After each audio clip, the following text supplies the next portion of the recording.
नज़र बद उतारने का बहुत से लोग मुख्तलिफ तरीके बताते हैं, उतारने के बहुत से लोग मुख्तलिफ तरीके बताते हैं। आप मुझे इसका सही तरीका बता दें। हदीस में तरीका आया, जिसकी नज़र लगी है उसको वजू करा के वो पानी जमा करके जिस पे नज़र लगी है उसके ऊपर डाल दिया जाए।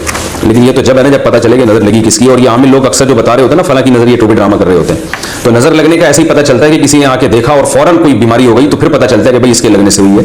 जैसे एक सहाबी गुस्ल कर रहे थे, दूसरे सहाबी ने उनको देखा, उनका जिस्म बहुत खूबसूरत था, तो फौरन वो सहाबी जमीन पर गिर गए, तो फौरन पता चल गया कि भाई फला सहाबी की नज़र लगी है। तो ऐसे तो पता चल जाता है, लेकिन वैसे पता चलाना ये बहुत मुश्किल काम है। हम तिलावत के वक्त भी दिमाग इधर उधर भटक रहा है, नमाज के वक्त भी भटक रहा है, रोजे में भी भटक रहा है, कोई सदका कर रहे हैं तो दिमाग में अल्लाह का तसव्वुर नहीं रहता, तो इसलिए इबादत में फिर ताकत और जान खत्म हो जाती है। तो इसके लिए तसव्वुर ऐसा करना पड़ता है कि अल्लाह का इस्तेज़ार नसीब हो। रहा ये मसला कि हमें तो बहुत ज़्यादा ख्यालात आते हैं तिलावत के दौरान भी, नमाज में भी, तो भाई आप यही इस्तेज़ार किया करें कि नमाज में कोशिश करें दिल लगाने की कि मेरा अल्लाह मुझे देख रहा है, जब मैं सजदा कर रहा हूं तो अल्लाह देख रहा है कि मैंने उसके गोया कदमों में अपना पांव रख दिया, अपना सर मैंने उसके कदमों में रख दिया है और सुभान रब्बियल आला की सदाएं लगा रहा हूं, पाक है मेरा रब जो सबसे आला है।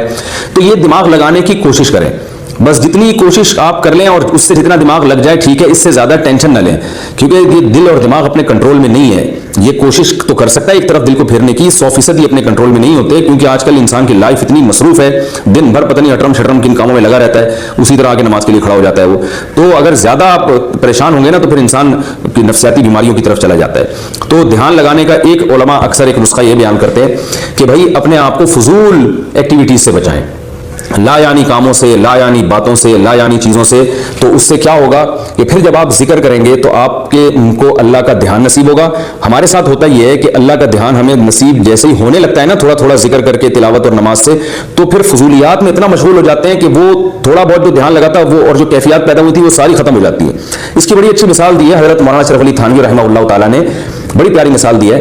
फरमाया हमारी कैफियत की मिसाल ऐसे है कि कुछ इबादत और कुछ नमाज तहज्जुद पढ़ के थोड़ी सी कैफियत बनती है, लेकिन हम उल्टे काम इतने करते हैं कि वो कैफियत जो थोड़ी सी बनी थी वो भी गायब हो जाती है। बड़ी प्यारी मिसाल दी है कि एक आदमी शीशे के बर्तन पोटले में पैक करके ना, एक जैसे पहले जमाने में वो होता था ना, वो रुमाल में चीजें रख के वो अपने कंधे पे लटका के बेचने वाले जा रहे होते थे, तो वो शीशे के बर्तन थे, वो लेके जा रहा था बेचने के लिए। तो किसी सेठ साहब ने देखा, उसको रुकवाया, बोला ये नीचे रखो।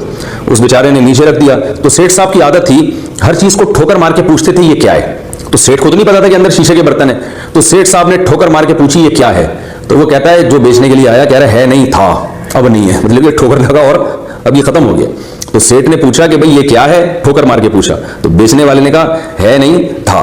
तो उन्होंने फरमाया हमारी कैफियत भी ऐसी हैं कि एक दुनिया की ठोकर लगती है, वो सारी कैफियत हमारी शीशे की तरह चूर चूर हो जाती हैं। तो जरूरी है कि इबादत में, नमाज में जब आप दिल लगाएं तो दीगर एक्टिविटीज में जो फजूल है, जो काम की हैं वो तो जरूरी है, जो फजूल है बेकार के किस्से कहानियां, फजूल गप्पें और लायानी चीजें, व्हाट्सएप पे बैठे हैं तो बैठते ही चले गए हैं, नेट पे बैठे हैं तो उठने का नाम ही नहीं ले रहे, पुलिस बुलवानी पड़ रही है उठाने के लिए इनको फेसबुक से। तो ऐसी लायानी चीजों में जब आपके कई घंटे खर्च होंगे और अल्लाह के जिक्र में 10 मिनट खर्च होंगे तो अल्लाह के जिक्र में दिल कहां लगेगा, वो तो वही लायानी चीजें आती रहेंगी। तो ध्यान लगाने के लिए भी जरूरी है कि अपने आप को फजूल और लायानी कामों से बचाया जाए।